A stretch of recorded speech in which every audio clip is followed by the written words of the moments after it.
আকাশবাণী খবর পড়ছি শুভ্রা চক্রবর্তী। বিশেষ খবর। প্রধানমন্ত্রী নরেন্দ্র মোদী গতকাল তাঁর বারাণসী সংসদীয় কেন্দ্রে 1800 কোটি টাকার বিভিন্ন উন্নয়নমূলক প্রকল্পের উদ্বোধন ও শিলান্যাস করেছেন। আজ প্রথম অরুণ জেটলির স্মারক বক্তৃতা দেবেন প্রধানমন্ত্রী। নতুন দিল্লিতে আগামী 11 জুলাই প্রতিরক্ষা বিষয়ক সংসদীয় উপদেষ্টা কমিটির বৈঠক বসবে। কেন্দ্রীয় অর্থমন্ত্রী গতকাল নতুন দিল্লিতে রাষ্ট্রায়ত্ত ব্যাংক ও আঞ্চলিক গ্রামীণ ব্যাংকগুলির প্রধানদের সঙ্গে বৈঠক করেছেন। বরিস জনসন ব্রিটেনে ক্ষমতাসীন রক্ষণশীল দলের নেতার পদে ইস্তফা দিয়েছেন। উইম্বলডন টেনিসে মহিলাদের সিঙ্গলসের ফাইনালে টিউনিশিয়ার ওন্স জাবেউর এবং কাজাখস্তানের এলেনা রিবাকিনা মুখোমুখি হবেন। সাদামটানে গতকাল প্রথম টি-20 ম্যাচে ভারত 50 রানে ইংল্যান্ডকে হারিয়ে দিয়েছে। আসছে বিস্তারিত খবরে। প্রধানমন্ত্রী নরেন্দ্র মোদী গতকাল তাঁর বারাণসী সংসদীয় কেন্দ্রে 1800 কোটি টাকার বিভিন্ন উন্নয়নমূলক প্রকল্পের উদ্বোধন ও শিলান্যাস করেছেন। ড সম্পূর্ণানন্দ স্পোর্টস স্টেডিয়ামে এক সমাবেশে বারাণসীতে চলা উন্নয়নমূলক কাজের খতিয়ান তুলে ধরে প্রধানমন্ত্রী বলেন, ঐতিহ্যকে সুরক্ষিত রেখেও আধুনিক যুগের উন্নয়ন যে সম্ভব, কাশী তা সারা দেশকে দেখিয়ে দিয়েছে। গতকাল যে প্রকল্পগুলির সূচনা হয়েছে তা ভবিষ্যতের পরিকাঠামো তৈরি করবে, সহজতর করবে জীবনযাপন। काशी में सड़क, पानी, बिजली, स्वास्थ्य, शिक्षा, स्वच्छता और सुंदरीकरण से जुड़ी हजारों करोड़ रुपए की परियोजनाएं पूरी हो चुकी है। हजारों करोड़ रुपए के प्रोजेक्ट उस पर यहां काम लगातार जारी है। काशी की आत्मा अविनाशी है, लेकिन काया में हम निरंतर नवीनता लाने के लिए जी जान से प्रयास कर रहे हैं। हमारा विकास काशी को और ज्यादा गतिशील, प्रगतिशील और संवेदनशील बनाने का है। মোদী বলেন, কাশীতে পর্যটকের সংখ্যা দিন দিন বাড়ছে। শ্রাবণ মাসে কাশীর বিশ্বনাথ ধামে লক্ষ লক্ষ ভক্তের সমাগম হবে বলে আশা করা যায়। এর প্রেক্ষিতে পরিচ্ছন্নতার বিষয়টি সুনিশ্চিত করার জন্য বারাণসীবাসীর প্রতি আবেদন জানান তিনি। আরও আধুনিক করে গড়ে তোলা স্টেডিয়ামটি স্থানীয় অ্যাথলিটদের দক্ষতা বাড়াতে সাহায্য করবে বলেও মনে করেন প্রধানমন্ত্রী। তিনি বলেন, সরকার স্বচ্ছ জ্বালানিকে উৎসাহিত করে দূষণ কমানোর উদ্যোগ নিয়েছে। কাশীতে ভারতের প্রথম সিএনজি স্টেশন হয়েছে গঙ্গার ঘাটে। উল্লেখ্য, উত্তরপ্রদেশে যোগী আদিত্যনাথ সরকারের দ্বিতীয় দফায় ক্ষমতায় আসার 100 দিন পূর্ণ হয়েছে গতকাল। এর আগে প্রধানমন্ত্রী অখিল ভারতীয় শিক্ষা সমাগমের উদ্বোধন করে বলেন, জাতীয় শিক্ষানীতির লক্ষ্য হল শিক্ষাকে সংকীর্ণ চিন্তাধারার গণ্ডি থেকে বের করে এনে 21 শতকের আধুনিক ভাবনার সঙ্গে সম্পৃক্ত করা। যুবদের শুধু ডিগ্রি নিয়ে প্রস্তুত করলে হবে না, উপযুক্ত মানব সম্পদ তৈরির ক্ষেত্রেও শিক্ষানীতিকে উল্লেখযোগ্য অবদান রাখতে হবে, যাতে যুব সমাজ দেশকে এগিয়ে নিয়ে যেতে পারেন।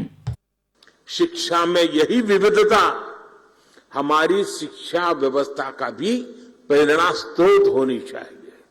केवल डिग्री धारक युवा तैयार न करें, बल्कि देश को आगे बढ़ने के लिए जितने भी मानव संसाधनों की जरूरत हो, हमारी शिक्षा व्यवस्था वो देश को उपलब्ध कराए, देश को दे। इस संकल्प का नेतृत्व हमारे शिक्षक जितनी तेजी से इस भावना को आत्मसात करेंगे, छात्र छात्राओं को, देश के युवाओं को उतना ही ज्यादा, देश के आने वाले भविष्य को भी उतना ही ज्यादा लाभ होगा। প্রধানমন্ত্রী আজ প্রথম অরুণ জেটলি স্মারক বক্তৃতা দেবেন। প্রাক্তন এই বিজেপি নেতার জাতির প্রতি অমূল্য অবদানের স্বীকৃতি স্বরূপ এই স্মারক বক্তৃতা মালার আয়োজন করা হয়েছে। নতুন দিল্লির বিজ্ঞান ভবনে সন্ধ্যে 6:30 এই অনুষ্ঠানে বক্তব্য রাখবেন তিনি। শ্রী মোদী কৌটিল্য ইকোনমিক কনক্লেভে যোগদানকারী প্রতিনিধিদের সঙ্গেও মতবিনিময় করবেন। 3 দিনের এই কনক্লেভও আজই শুরু হচ্ছে। স্বরাষ্ট্রমন্ত্রী অমিত শাহ গতকাল জম্মু কাশ্মীরের শ্রীনগরে স্বামী রামানুজাচার্যের স্ট্যাচু অফ পিসের আবরণ উন্মোচন করেন। ভিডিও কনফারেন্সের মাধ্যমে তিনি বলেন, শুধু কাশ্মীর নয়, সমগ্র বিশ্বের কাছেই এটি শান্তির বার্তা বহন করছে। আগামী বছর গুজরাটেও শ্রী রামানুজাচার্যের মূর্তি স্থাপন করা হবে বলে শ্রী শাহ জানিয়েছেন। নতুন দিল্লিতে আগামী 11 জুলাই প্রতিরক্ষা বিষয়ক সংসদীয় উপদেষ্টা কমিটির বৈঠক বসবে। প্রতিরক্ষামন্ত্রী রাজনাথ সিং ওই বৈঠকে অগ্নিপথ প্রকল্প সম্পর্কে কমিটির সদস্যদের অবহিত করবেন। প্রতিরক্ষা সচিব, 3 বাহিনীর প্রধান এবং প্রতিরক্ষা মন্ত্রকের পদস্থ আধিকারিকরাও ওই বৈঠকে উপস্থিত থাকবেন বলে জানা গেছে। বিদেশ থেকে সামরিক সরঞ্জাম কিনতে 3টি বেসরকারি ব্যাংকে লেনদেনের অনুমতি দিয়েছে প্রতিরক্ষা মন্ত্রক।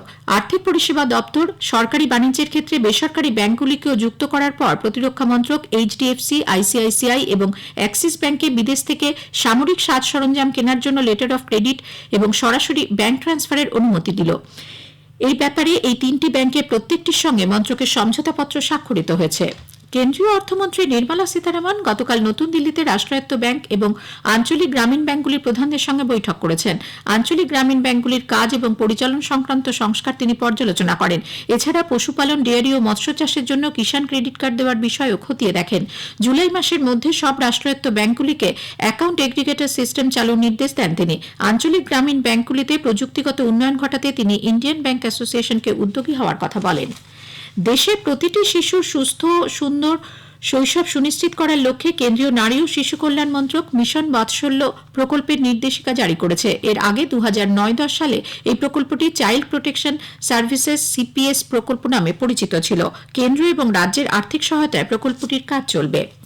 এনডিএ রাষ্ট্রপতি পদ প্রার্থী দ্রৌপদী মুর্মু গতকাল অসমে ক্ষমতাসীন বিজেপি এবং তার শরিক অসম গণপরিষদ ও ইউনাইটেড পিপলস পার্টি লিবারেলের সাংসদ ও বিধায়কদের সঙ্গে এক বৈঠকে মিলিত হন। সেখানে তিনি আসন্ন নির্বাচনে তাকে সমর্থনের আবেদন জানান। মহারাষ্ট্রের অমরাবতীতে উমেশ কোলহের খুনের ঘটনায় অভিযুক্ত 7 জনকে মুম্বাইয়ের বিশেষ আদালত 15 জুলাই পর্যন্ত এনআইএ হেফাজতে পাঠিয়েছে। পয়গম্বর সম্পর্কে বিজেপি মুখপাত্র নুপুর শর্মার মন্তব্যকে সমর্থন করে সোশ্যাল মিডিয়ায় পোস্ট করার জন্য কেমিস্ট উমেশ কোলহেকে খুন হতে হয় বলে অভিযোগ। ওই মন্তব্য নিয়ে বিতর্ক শুরু হলে নুপুরকে সাসপেন্ড করে বিজেপি। এই ঘটনার তদন্তে বুধবার মহারাষ্ট্রের 13টি জায়গায় এনআইএ তল্লাশি চালায়। এ খবর প্রচারিত হচ্ছে আকাশবাণী থেকে। একের পর এক কেলেঙ্কারির ধাক্কায় রক্ষণশীল দলের নেতার পদে ইস্তফা দিলেন ব্রিটিশ প্রধানমন্ত্রী বরিস জনসন। তবে অস্থায়ী প্রধানমন্ত্রী থাকাকালীন বড় ধরনের কোনো সিদ্ধান্ত তিনি নেবেন না বলে মন্ত্রিসভাকে আশ্বস্ত করেছেন জনসন। 10 নম্বর ডাউনিং স্ট্রিট ছাড়ার আগে পদত্যাগী প্রধানমন্ত্রী বলেন, কাজ শেষ না করেই এভাবে চলে যাওয়া তাঁর কাছে বেদনাদায়ক। মাত্র 2.5 বছর আগে বিপুল ভোটে জিতে প্রধানমন্ত্রী হয়েছিলেন তিনি, কিন্তু প্রায় 60 জন মন্ত্রী পদত্যাগ করায় এবং টোরি পার্টির ভেতরেই তার বিরুদ্ধে বিদ্রোহের সুর জোরালো হয়ে উঠলে শেষ পর্যন্ত জনসন ইস্তফা দিতে বাধ্য হন। পরবর্তী প্রধানমন্ত্রী হওয়ার দৌড়ে প্রাক্তন অর্থমন্ত্রী ভারতীয় বংশোদ্ভূত ঋষি সুনাক, প্রতিরক্ষা সচিব বেন ওয়ালেস, প্রাক্তন স্বাস্থ্য সচিব সাজিদ জাভেদের মতো অনেকের নামই শোনা যাচ্ছে। ভারত ইউনেস্কোর আন্তঃসরকারি কমিটির সদস্য নির্বাচিত হয়েছে। সাংস্কৃতিক ঐতিহ্য সংরক্ষণের ক্ষেত্রে অবদানের স্বীকৃতিস্বরূপ 2022 থেকে 26 এই সময়সীমার জন্য ভারতকে এই কমিটির সদস্য মনোনীত করা হয়েছে। উল্লেখ্য, প্যারিসে ইউনেস্কো সদর দপ্তরের দুদিনের সাধারণ সভায় এই আন্তঃসরকারি কমিটির নির্বাচন হয়। চলতি বছরের ডিসেম্বর থেকে ভারত G20 সভাপতির দায়িত্ব গ্রহণ করবে বলে বিদেশ মন্ত্রক জানিয়েছে। বিদেশমন্ত্রী ডক্টর এস জয়শঙ্কর বলেছেন, আগামী বছর ভারতে শুধু যে এই গোষ্ঠীর শীর্ষ সম্মেলনের আয়োজন করা হবে তাই নয়, G20 পর্যায়ের বিভিন্ন ধরনের অনুষ্ঠানও হবে এখানে। নীতি আয়োগের প্রাক্তন সিইও অমিতাভ কান্ত G20 নতুন শেরপা হচ্ছেন। এই পদে তিনি বাণিজ্য মন্ত্রী পীয়ূষ গোয়েলের স্থলাভিষিক্ত হবেন। বিশ্বের বিভিন্ন দেশ থেকে প্রায় 10 লক্ষ পুণ্যার্থী নিয়ে 5 দিনব্যাপী বার্ষিক হজযাত্রা গতকাল সৌদি আরবে শুরু হয়েছে। এদের মধ্যে শুধু ভারত থেকেই রয়েছেন 79,000-এর বেশি তীর্থযাত্রী। কোভিড অতিমারির 2 বছর কাটিয়ে ফের এই যাত্রা শুরু হলো। উইম্বলডন টেনিসে মহিলাদের সিঙ্গলসের ফাইনালে টিউনিশিয়ার ওন্স জাবেউর এবং কাজাখস্তানের এলেনা রিবাকিনা মুখোমুখি হবেন। এই প্রথম কাজাখস্তানের কোনো খেলোয়াড় গ্র্যান্ড স্ল্যামের ফাইনালে উঠলেন। সেমিফাইনালে রিবাকিনা 6-3, 6-3-এর স্ট্রেট সেটে হারিয়ে দেন প্রাক্তন উইম্বলডন চ্যাম্পিয়ন সিমোনা হালেপকে। অপর সেমিফাইনালে জাবেউর 6-2, 3-6, 6-1-এ জার্মানির তাতিয়ানা মারিয়াকে হারিয়ে দেন। পেটে চোট লাগায় স্প্যানিশ টেনিস তারকা রাফায়েল নাদাল উইম্বলডনের সেমিফাইনাল থেকে সরে দাঁড়িয়েছেন। কোয়ার্টার ফাইনালে আমেরিকার টেইলর ফ্রিজের সঙ্গে খেলার সময় নাদালের এই চোট লাগে। 22 বারের গ্র্যান্ডস্ল্যাম চ্যাম্পিয়ন নাদাল এরপরেও ম্যাচ জেতেন, কিন্তু তিনি যে যন্ত্রণা পাচ্ছেন তা তখনই বোঝা যাচ্ছিল। সাদাম্পটনে গতকাল প্রথম টি20 ম্যাচে ভারত 50 রানে ইংল্যান্ডকে হারিয়ে দিয়েছে। এর ফলে 3 ম্যাচের সিরিজে ভারত 1-0 এগিয়ে গেল। শেষ করার আগে খবরের বিশেষ অংশ আরও একবার। প্রধানমন্ত্রী নরেন্দ্র মোদী গতকাল তার বারাণসী সংসদীয় কেন্দ্রে 1800 কোটি টাকার বিভিন্ন উন্নয়নমূলক প্রকল্পের উদ্বোধন ও শিলান্যাস করেছেন। আজ প্রথম অরুণ জেটলি স্মারক বক্তৃতা দেবেন প্রধানমন্ত্রী। খবর পড়া শেষ হলো।